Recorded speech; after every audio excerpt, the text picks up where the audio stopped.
The only possible attitude toward out-of-control desire is a declaration of all-out war. I hear so many Christians murmuring about their imperfections and their failures and their addictions and their shortcomings, and I see so little war. Murmur, murmur, murmur. Why am I this way? Make war! If you wonder how to make war, go to the manual. Don't just bellyache about your failures. Make war! He says, I'm continuing the quote, there is something about war that sharpens the senses. You hear a twig snap or rustling of the leaves and you are in attack mode.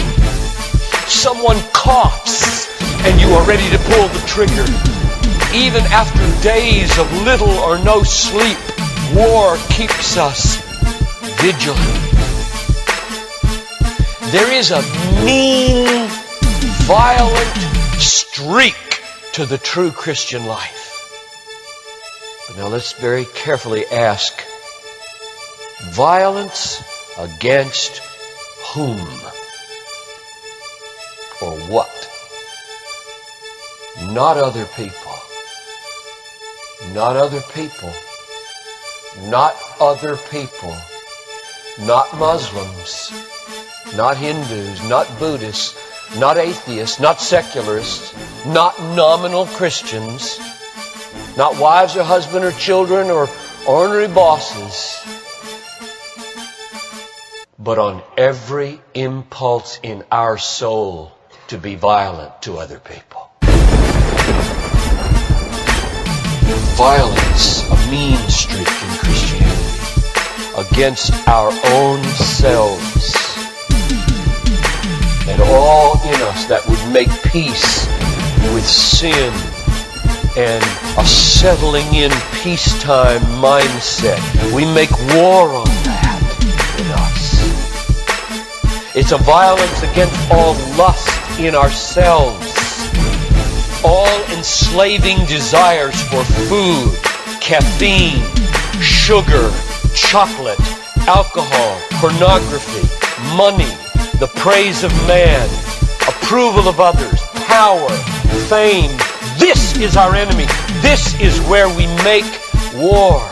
It is a violence against all racism in our souls, all sluggish indifference to injustice in our souls, a violence against all indifference to poverty and indifference to abortion in our souls.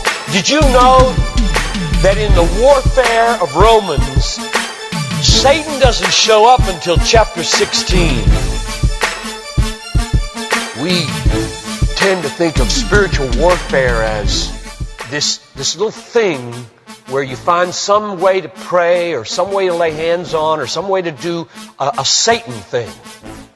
Well, that's important. Believe me, that's important. We war not against flesh and blood, but against principalities and powers and world rulers of this present darkness and spiritual hosts of wickedness in the heavenly places. That's important. But you know what? It's not nearly as important as this.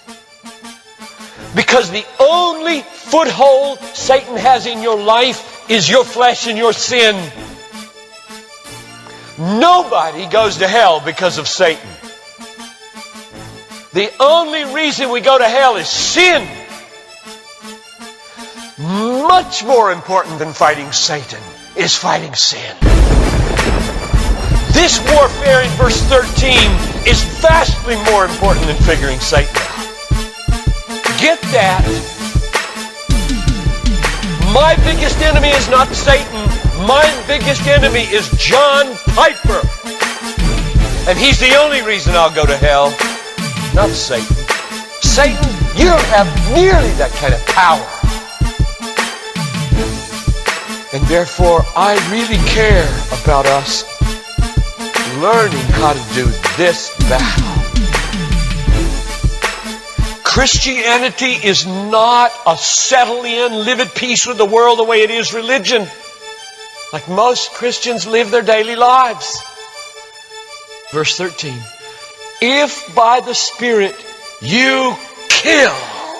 There's a mean streak in Christianity, and it's not against anybody else but ourselves. In fact, it's against the meanness of ourselves against other people. If you feel like you're a mean person against others, a harsh person, a critical person, you know your problem? You haven't learned to make war. You haven't learned to be mean. You haven't learned to get violent against your violence, against your meanness, against your critical spirit.